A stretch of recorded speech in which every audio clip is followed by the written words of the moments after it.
Hi hello ಎಲ್ಲರಿಗೂ ನಮಸ್ಕಾರ. Welcome back to our YouTube channel. ಇವತ್ತು ವರಮಹಾಲಕ್ಷ್ಮಿ ಹಬ್ಬ ಆಗಿರೋದ್ರಿಂದ ಸೀರೆ ಎಲ್ಲ ರೆಡಿ ಮಾಡ್ಕೋತಾ ಇದ್ದೀನಿ, ದೇವ್ರಿಗೆ ಹಾಕಬೇಕು ಅಂತ ಹೇಳ್ಬಿಟ್ಟು. ನಾವು ಸಂಜೆಯಿಂದ ಸ್ಟಾರ್ಟ್ ಮಾಡಿದ್ವಿ, ಒಂದು 3:30 4 o'clock ಅಷ್ಟರಲ್ಲಿ. ಹಬ್ಬ ಅಂತ ಬಂದರೆ ನಮ್ಮ ಹೆಣ್ಮಕ್ಳಿಗೆ ಯಾವ ಸುಸ್ತು ಆಗಲ್ಲ, ಏನೂ ಆಗಲ್ಲ. ಎಷ್ಟು ಕೆಲಸ ಮಾಡಿದ್ರೂ ಹಬ್ಬ ಮುಗಿಯೋ ತನಕ ಸುಮ್ಮನೆ ಕೆಲಸ ಮಾಡ್ತಾನೇ ಇರ್ತೀವಿ. ಮದುವೆಗೂ ಮುಂಚೆ ಹಬ್ಬ ಅಂತ ಬಂದರೆ, ಏನಾದರೂ ಕೆಲಸ ಮಾಡಬೇಕು ಅಂತ ಬಂದರೆ, ಹೋಗಮ್ಮ ಏನು ಕೆಲಸ ಮಾಡೋದು ಅಂತ ಹೇಳ್ತಿದ್ದು ನಾವು. ಮದುವೆ ಆದಮೇಲೆ ಎಲ್ಲ ಜವಾಬ್ದಾರಿನೂ ಹೊತ್ಕೊಂಡು ಮಾಡ್ತೀವಿ. ಆದರೆ ನನಗೆ ನಮ್ಮ ಅತ್ತೆನೂ ಸಪೋರ್ಟ್ ಮಾಡ್ತಾರೆ. ಅವರು ಅಡುಗೆ ಕೆಲಸ ಮಾಡ್ಕೋತಾಯಿದ್ರು, ನಾನಿಲ್ಲಿ ಎಲ್ಲನೂ ದೇವ್ರ ಮನೆ ಎಲ್ಲ ರೆಡಿ ಮಾಡ್ಕೊಳ್ಳೋಣ ಅಂತ ಹೇಳ್ಬಿಟ್ಟು ಸೀರೆ ಎಲ್ಲ ಮೊದಲೇ ಪಿನ್ ಮಾಡ್ಕೊಳ್ಳೋಣ ಅಂತ ಮಾಡ್ಕೋತಾ ಇದ್ದೆ. ನಾನು ಹೆಲ್ಪ್ಗೆ ಐಶು ಇದ್ಲು. ಐಶು ನಾನಿಬ್ಬರು ಸೇರ್ಕೊಂಡು ಈ ಸಾರಿ ದೇವ್ರನ್ನ ಡೆಕೋರೇಷನ್ ಮಾಡೋಣ ಅಂತ ಹೇಳ್ಬಿಟ್ಟು ತಯಾರಿ ಮಾಡ್ಕೋತಾ ಇದ್ದೀವಿ.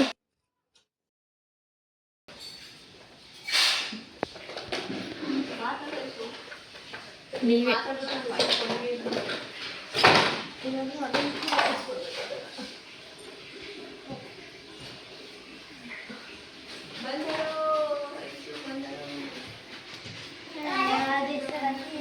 ಬಿಡು, ಯೂಟ್ಯೂಬ್ಗೆ ಹಾಕ್ಬಿಡ ಸುಮ್ಮನಿರು. ನಮಗೂ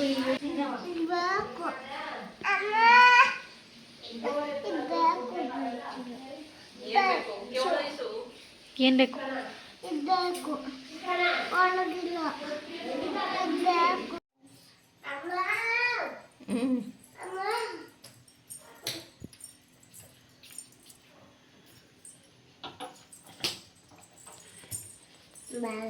ಹಾಯ್.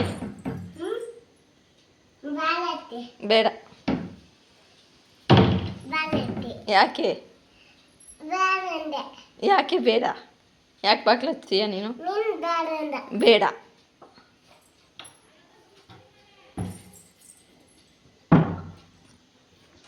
ನಾನು ಇದೇ ಫಸ್ಟು ಲಕ್ಷ್ಮಿನ ಕೂರಿಸಿದ್ದು. ಅಂದರೆ ಫುಲ್ ಎಲ್ಲ ಅಕ್ಕಿ ಎಲ್ಲ ಹಾಕಿ ಕಳಸ ಎಲ್ಲ ಇಟ್ಟು ದೇವ್ರ ಮುಖ ಪ್ರತಿಷ್ಠಾಪನೆ ಮಾಡಿತ್ತು. ಇದೇ ಫಸ್ಟ್ ಟೈಮು.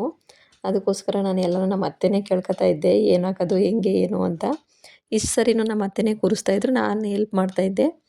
ಈ ಸರಿ ಅತ್ತೆ ಕಿಚನ್ ಡಿಪಾರ್ಟ್ಮೆಂಟ್ ಆಗಿಬಿಟ್ಟಿದ್ರು, ನನಗೆ ದೇವ್ರ ಮನೆ ಬಿಟ್ಟಿದ್ರು. ಈ ಡೆಕೋರೇಷನ್ ಮಾಡೋ ಗಡಿಬಿಡಿಲಿ ಮಕ್ಕಳು ತುಂಬ ಗಲಾಟೆ ಮಾಡ್ತಾರೆ ಅಂತ ಹೇಳ್ಬಿಟ್ಟು ಅವ್ರನ್ನ ಹೊರಗಡೆ ಕಳಿಸ್ಬಿಟ್ಟಿದ್ದೆ. ಅವ್ರು ಬರೋ ಅಷ್ಟರಲ್ಲಿ ಎಲ್ಲನೂ ಮುಗಿಸ್ಬೇಕಾಗಿತ್ತು. ಸೊ 9:30 ಒಳಗಡೆ ನಾನು ಎಲ್ಲನೂ ಫುಲ್ಲು ಫಿನಿಷ್ ಮಾಡ್ಕೊಂಡ್ವಿ. ಫೈನಲಿ ಎಲ್ಲ ನೈಟೇ ಎಲ್ಲ ಮುಗಿಸಿದ್ದೆ. ಸೊ ಈ ಥರ ಬಂದಿದೆ.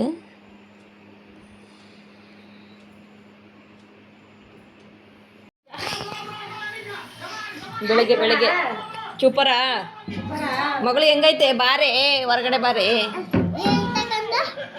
ನಾನೇ ಉಡ್ಸಿದ್ದೀಗ ಐಸೋಕ ನಾನುವೆ. ದೀದಿದಲ್ಲ ಐಸೋಕಂದು.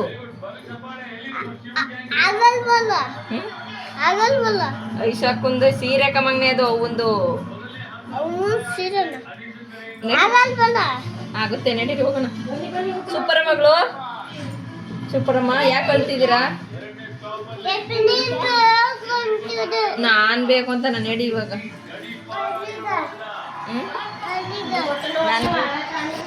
ನಾನು ಬೇಕು ಅಂದಿಲ್ಲ. ನಡಿ ನಡಿ ನಡಿ ಹೋಗೋಣ, ನಡಿ ಬಾ. ಎಲ್ಲಿಗಿಲ್ಲ. ಮಕ್ಕಳಿಬ್ರು ಮಲಗಿಸ್ಬಿಟ್ಟು ನೆಕ್ಸ್ಟ್ ಮತ್ತೆ ನಮ್ಮದು ಕೆಲಸ ಸ್ಟಾರ್ಟ್ ಆಯಿತು. ಧಾನ್ಯಗಳನ್ನ ಇಡಬೇಕಾಗಿತ್ತಲ್ವ, ಅದಕ್ಕೆ ಎಲ್ಲನೂ ಹಾಕಿ ಫಸ್ಟ್ ಎತ್ತಿಟ್ಬಿಡೋಣ ಅಂತ ಹೇಳ್ಬಿಟ್ಟು ಮಾಡ್ತಾಯಿದ್ದೆ. ಅದಕ್ಕೆ ಬಾಳೆ ಎಲೆಯಲ್ಲಿ ಮೊರ ಟೇಪ್ ಮಾಡ್ಕೊಂಡಿದ್ದೆ. ಇದನ್ನು ಇನ್ಸ್ಟಾಗ್ರಾಮಲ್ಲಿ ನೋಡಿ ಟ್ರೈ ಮಾಡಿದ್ದು. ನಾವು ಕೆಲಸ ಎಲ್ಲ ಮುಗಿಸಿ ಮಲಗೋಷ್ಟರಲ್ಲಿ 1 ಗಂಟೆ. ಮಧ್ಯೆ ಎದ್ದೇಳೋದು 2:30 ಆಗಿತ್ತು. 2:30ಗೆ ಎದ್ದು ಮತ್ತೆ ನಮ್ಮ ಕೆಲಸ ಸ್ಟಾರ್ಟ್ ಆಯಿತು.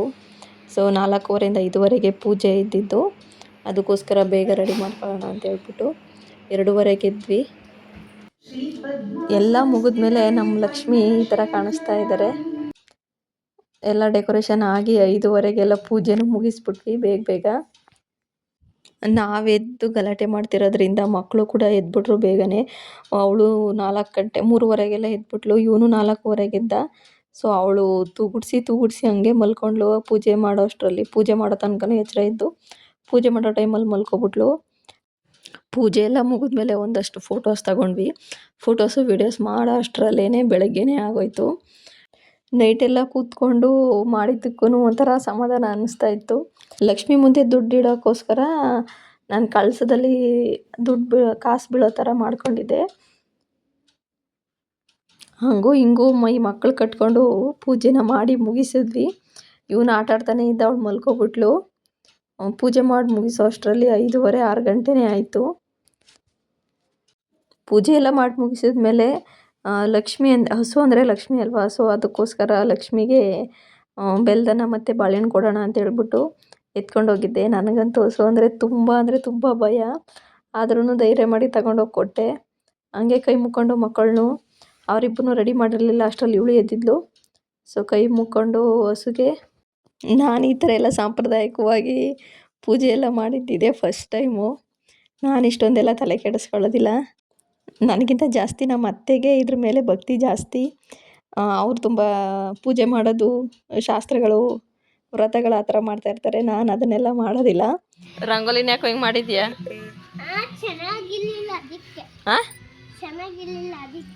ಬಿಡಿಸ್ಬೇಕಾಗಿತ್ತು ಎದ್ಬಿಟ್ಟು ನೀನೆ ಚೆನ್ನಾಗಿ. ನಾ ಏನಕ್ಕೆ ಎದ್ದು ಬಿಡಿಸಿದ್ದು? ನೋಡ್ ಮಗಳು, ಅಣ್ಣ ರಂಗೋಲಿನೆಲ್ಲ ಅಳ್ಸವನೆ. Good girl. ಇಲ್ಲಿ ಬೇರೆ ಹಾಕವನೆ ಇಲ್ಲಿಗೆ.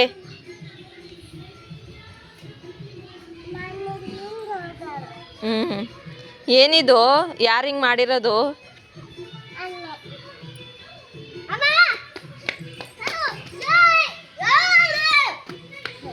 ನಡೀರಿ ಇಬ್ರು ರೆಡಿಯಾಗಿ ನಡೀರಿ. ಹೊಸ ಬಟ್ಟೆ ಹಾಕೊಂಡು. ಹೊಸ ಬಟ್ಟೆ ಇವತ್ತು ಹಬ್ಬ ಅಲ್ವಾ? ಡ್ಯಾನ್ಸ್ ಮಾಡ್ಬೋದು. ಯಾಕೆ ಡ್ಯಾನ್ಸ್? ಹುಷಾರಿರ್ಲಿಲ್ವಲ್ಲ ನಿನಗೆ? ಹುಷಾರಿರ್ಲಿಲ್ಲ ತಾನೇ ನಿನಗೆ?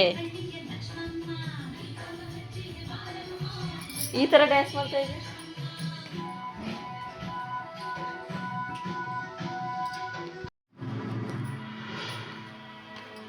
ಚೂಪರ್ಕವ ನೀನು.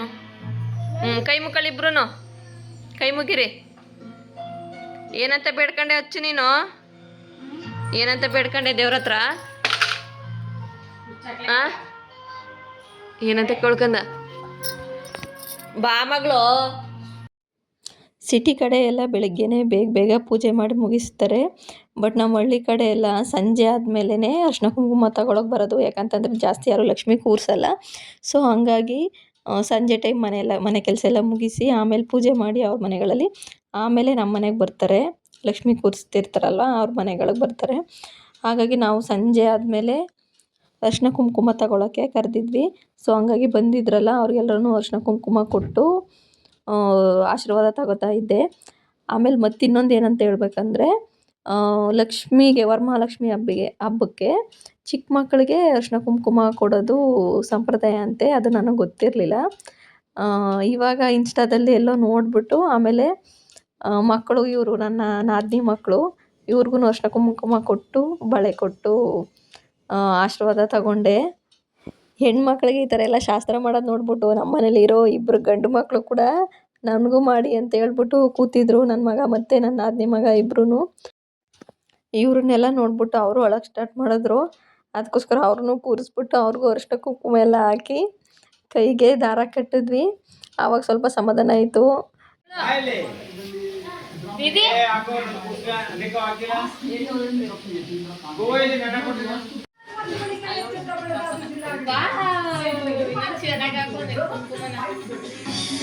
ಏನ್ ಮಾಡ್ತಾರೆ ನಿಮ್ಮಮ್ಮ? ಇವತ್ತೇನಂಬ?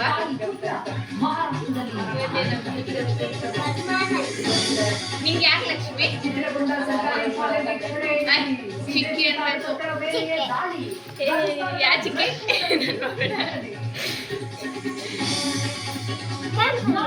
ಕಲ್ಲು ಚಿಕ್ಕಿ? ಕರೆಕ್ಟಾಗಿ ಕುತ್ಕೋಬೇಕು. ಹಂಗೆಲ್ಲ ನುಲಿಬಾರ್ದು. ಕರೆಕ್ಟಾಗಿ ಇದನ್ನ ಎತ್ಕೊಂಡು ಹಿಂಗ್ ತಲೆಗೆ ಹಾಕಿ ಆಶೀರ್ವಾದ ಹಾಕೋ.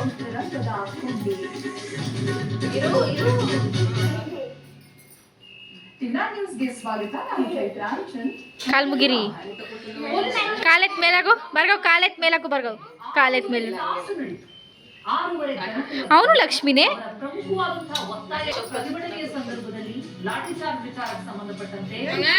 ನಂಗೆ ಹರ್ಟ್ ಮಾಡ್ತಿದೀಯಾ ಮಂಗ?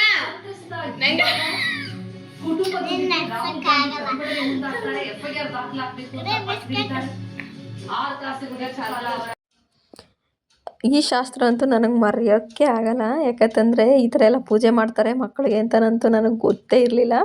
ಹಿಂಗೆ ರೀಲ್ಸ್ ನೋಡಬೇಕಾದ್ರೇ ಈ ಥರ ಹೆಣ್ಮಕ್ಳಿಗೆ ಪೂಜೆ ಮಾಡೋದನ್ನ ನೋಡಿದೆ.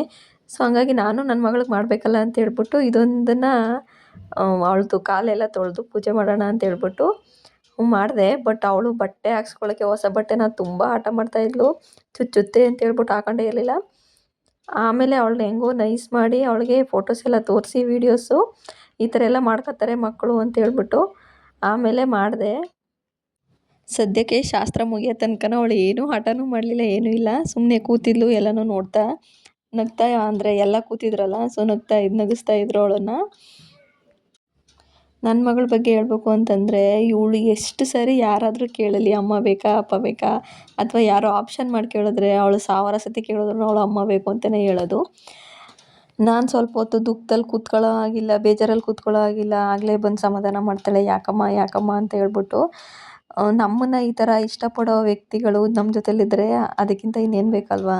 ನನ್ನ ಮಗ ಆ ಥರ ಇಲ್ಲ, ಅವನಿಗೆ ಜಾಸ್ತಿ ಅಟ್ಯಾಚ್ಮೆಂಟು ಆ ಥರ ಏನಿಲ್ಲ. ಆದರೆ ಇವಳು ನಾನು ಸ್ವಲ್ಪ ಬೇಜಾರಲ್ಲಿದ್ದರೂ ಸಹ ಬಂದು ಕೇಳ್ತಾಳೆ.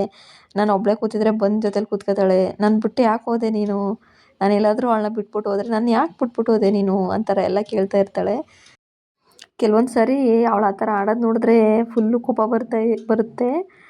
ಬಟ್ ಅವಳು ನನಗೆ ಅಷ್ಟೊಂದು ಪ್ರಿಫರೆನ್ಸ್ ಕೊಡ್ತಾಳಲ್ಲ, ಅದನ್ನು ನೆನೆಸ್ಕೊಂಡ್ರೆ ಒಂದೊಂದು ಸರಿ ಖುಷಿಯಾಗುತ್ತೆ. ನಾನು ನನ್ನ ಮಕ್ಕಳನ್ನ ಎಷ್ಟು ಹಚ್ಕೊಂಡಿದ್ದೀನೋ ಇಲ್ವೋ ಗೊತ್ತಿಲ್ಲ, ಆದರೆ ನನ್ನ ಮಗಳಂತೂ ನನ್ನನ್ನು ತುಂಬ ಹಚ್ಕೊಂಡಿದ್ದಾಳೆ. ಎಷ್ಟೋ ಜನರು ಗಂಡು ಮಕ್ಕಳನ್ನ ಕೇಳ್ತಾ ಇರ್ತಾರೆ, ಗಂಡು ಮಕ್ಕಳಿದ್ರೆ ಸಾಕಪ್ಪ, ಹೆಣ್ಮಗುನೇ ಬೇಡ ಅಂತ. ಆದರೆ ಹೆಣ್ಮಗು ಹುಟ್ಟಿರುತ್ತಲ್ಲ, ಆ ಮನೇಲಿ ಇರೋರಿಗೆ ಗೊತ್ತಿರುತ್ತೆ, ಆ ತಂದೆ ತಾಯಿಗೆ ಗೊತ್ತಿರುತ್ತೆ ಆ ಮಗು ಎಷ್ಟು ಪ್ರೀತಿನ ಕೊಟ್ಟಿರುತ್ತೆ ಆ ತಂದೆಗಾಗಿರ್ಬೋದು, ತಾಯಿಗಾಗಿರ್ಬೋದು, ಅಥವಾ ಕುಟುಂಬದವ್ರಿಗಾಗಿರ್ಬೋದು. ಆ ಮಗಳು ಎಷ್ಟು ಪ್ರೀತಿ ಕೊಡ್ತಾಳೆ ಅಂತ ಅವ್ರಿಗೆ ಮಾತ್ರನೇ ಗೊತ್ತಿರುತ್ತೆ. ಗಂಡು ಮಕ್ಳು ಅಷ್ಟೊಂದು ಕೇರ್ ತಗೊಳ್ಳಲ್ಲ. ಬೇರೆ ಯಾಕೆ, ನನ್ನ ಮಗನೇ ಅಷ್ಟೇ, ಅವನು ಬೇಕು ಅಂದರೆ ಬೇಕು, ಬೇಡ ಅಂದರೆ ಬೇಡ, ಆ ಥರ ಇರ್ತಾನೆ. ಇವಳು ಹಂಗಲ್ಲ, ತುಂಬಾ ಕೇರ್ ಮಾಡ್ತಾಳೆ. ಹೆಣ್ಮಕ್ಳನ್ನ ಪಡೆದಿರೋರ್ಗೆ ಗೊತ್ತಿರುತ್ತೆ ಇದ್ರದ್ದು ಖುಷಿ ಹೇಗಿರುತ್ತೆ ಅಂತ ಹೇಳ್ಬಿಟ್ಟು. ನಮ್ಮ ಬಾಂಧವ್ಯ ಹೀಗೆ ಇರಲಿ ಅಂತ ನಾನು ಆ ದೇವ್ರ ಹತ್ರ ಕೇಳ್ಕೊತೀನಿ. ಅವಳು ಯಾವಾಗಲೂ ಖುಷಿಯಾಗಿರಬೇಕು, ಅವಳು ಅಂತಲ್ಲ, ನನ್ನ ಮಗ ಆಗಿರ್ಬೋದು, ಎಲ್ಲರೂ ಅಷ್ಟೇ ಚೆನ್ನಾಗಿರಲಿ, ಆ ದೇವರು ಎಲ್ರಿಗೂ ಆಶೀರ್ವಾದ ಮಾಡಲಿ ಅಂತ ಕೇಳ್ಕೊತೀನಿ. ಈ ಕ್ಷಣ ನನಗೆ ಯಾವತ್ತೂ ಮೆಮೊರೇಬಲ್ ಆಗಿರುತ್ತೆ. ಪೂಜೆ ಎಲ್ಲ ಮುಗಿದ ಮೇಲೆ ಸ್ವಲ್ಪ ಓಡಾಡ್ತಾ ಇದ್ಲು, ಹಾಗೇನೆ ಕಾಲೇನು ತೊಳೆದಿರಲಿಲ್ಲ. ಸ್ಟಾರ್ಟಿಂಗಲ್ಲಿ ಬಟ್ಟೆನೇ ಬೇಡ ಅಂತ ಹೇಳ್ತಿದ್ದವಳು, ಆಮೇಲೆ ಫುಲ್ಲು ಹಾಕ್ಕೊಂಡು ನಲಿತಾ ಇದ್ಲು. ಆಮೇಲೆ ಹಬ್ಬದ ದಿನ ನನ್ನ ತಂಗಿ, ನನ್ನ ಅಮ್ಮ, ನಮ್ಮ ಅಜ್ಜಿ ಎಲ್ಲರೂ ಬಂದಿದ್ದರು, ನಮ್ಮಮ್ಮ ಅವರು. ಸೊ ಅವ್ರಿಗೂ ನಮ್ಮ ಅತ್ತೆ ಅರಿಶಿನ ಕುಂಕುಮ ಕೊಟ್ಟು ಬಾಗಿನ ಥರ ಕೊಡ್ತಾಯಿದ್ರು. ಅವು ನಮ್ಮ ಮನೇಲಿ ಅಲ್ಲಿ ಲಕ್ಷ್ಮೀ ಕೂರಿಸಲ್ಲ, ಸೊ ಹಾಗಾಗಿ ನಾವು ಇಲ್ಲಿಗೆ ಕರೆದಿದ್ವಿ.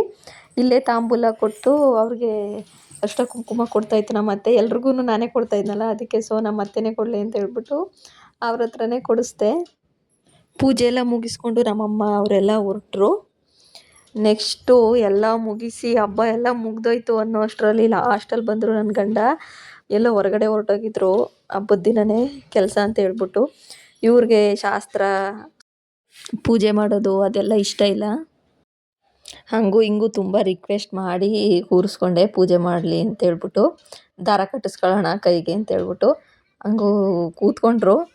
ಆಮೇಲೆ ಅವರು ಭೀಮನಮಾಸೆ ಆದರೂ ಅಷ್ಟೇ ಕಾಲಿಗೆಲ್ಲ ಅಡ್ಬೀಳೋದು, ಕಾಲು ತೊಳಿಸಿ ಪೂಜೆ ಮಾಡೋದು ಅದೆಲ್ಲ ಏನೂ ಮಾಡಿಸ್ಕೊಳ್ಳಲ್ಲ.